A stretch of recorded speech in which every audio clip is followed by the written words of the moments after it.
আসসালামু আলাইকুম বন্ধুরা, ববি রান্নাঘরে আপনাদের সবাইকে আমার স্বাগত জানাই। আজ আমি শুরু করছি নতুন রেসিপি ডালপুরি। আপনারা যদি চ্যানেলে নতুন হয়ে থাকেন তাহলে চ্যানেলটি সাবস্ক্রাইব করে দেবেন, পাশে থাকা বেল আইকনটি ক্লিক করে লাইক কমেন্ট শেয়ার করে দেবেন। প্রথমে আমি 100 মতো ডাল ভালো করে ধুয়ে নিয়েছি, এটা আমি গ্যাসে চাপিয়ে দিয়েছি। তারপরে এর মধ্যে আমি একটা তেজপাতা দিয়ে দেবো, লঙ্কা একটা আমি ছিঁড়ে দেবো, আদা রসুন বাটা,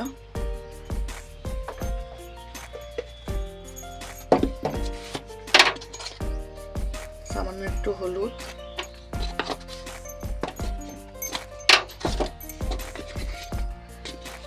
সামান্য একটু লঙ্কা গুঁড়ো। এটা ডালটা আমি এবার সেদ্ধ করতে দিলাম। এখানে আমি 500 মতো ময়দা নিয়েছি, ভালো করে এই ময়দাটা আমি চেলে নিয়েছি। এর মধ্যে আমি নুন দেবো, স্বাদ মতো নুন দেবো, সাদা তেল দেবো 4 চামচ মতো। এটাকে আমি ভালো করে হাতে করে মেখে নেব। এটা আমার দেখুন ভালো করে মাখা হয়ে গেছে, ঠিক এরকম মুঠো মুঠো করা হয়ে যাবে, জানবেন এটা ভালোভাবে মাখা হয়ে গেছে। এবার এটাকে আমি পানি দিয়ে একটা রোল করে নেব, এরকম করে ভালো করে মেখে নেবো। এটা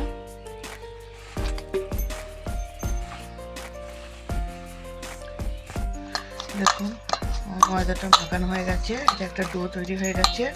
এটা এবার আমি ঢাকা দিয়ে আধ ঘন্টা মতো রেখে দেবো। দেখুন আমি এটা তেল দিয়ে নিয়েছি আগের মধ্যে, দিয়ে কাঁচা লঙ্কা দিলাম একটা, তারপর আমি একটা পেঁয়াজ কুচি করে দিয়ে দিয়েছি তেলের মধ্যে। এবার এটাকে আমি নেড়ে একটু লাল পাড়া করে নেবো। দেখুন বন্ধুরা এটা পেঁয়াজটা লাল হয়ে গেছে। এবার আমি ডালটা আগেই করে নিয়েছিলাম, এটা আমি এবার এর মধ্যে দিয়ে দেবো, দিয়ে এটাকে একটু লাড়বো। লবণ দিয়ে দিলাম, এটা নেড়ে যতক্ষণ একটু শুকনো শুকনো করা হবে ততক্ষণ আমি এটাকে লাড়বো। বন্ধুরা এটা আমার হয়ে গেছে, এবার আমি এটা নামিয়ে নেব। আধ ঘন্টা হয়ে গেছে, এবার আমি এটা খুলে দিলাম, দেখুন কত সুন্দর হয়েছে এটা। এবার এটাকে আমি আর একটুখানি ছেনে নেবো এরকম করে, এটা দুটো ভাগ করে নেবো। আমি একটা আমি এর মধ্যে রেখে দিলাম,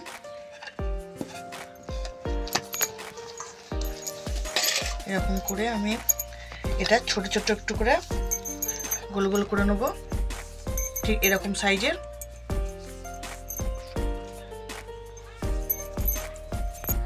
দেখুন আমার ডোগুলো সবই বানানো হয়ে গেছে, এরকম সাইজের গোল গোল করে বানিয়ে নিতে হবে আগে। এরপর আমি এই ডোগুলো ঠিক হাতটা এরকম করে আমি হাতে করে এরকম করে নেবো, দিয়ে ডালের পুরগুলো আমি এর মধ্যে ভরে দেবো।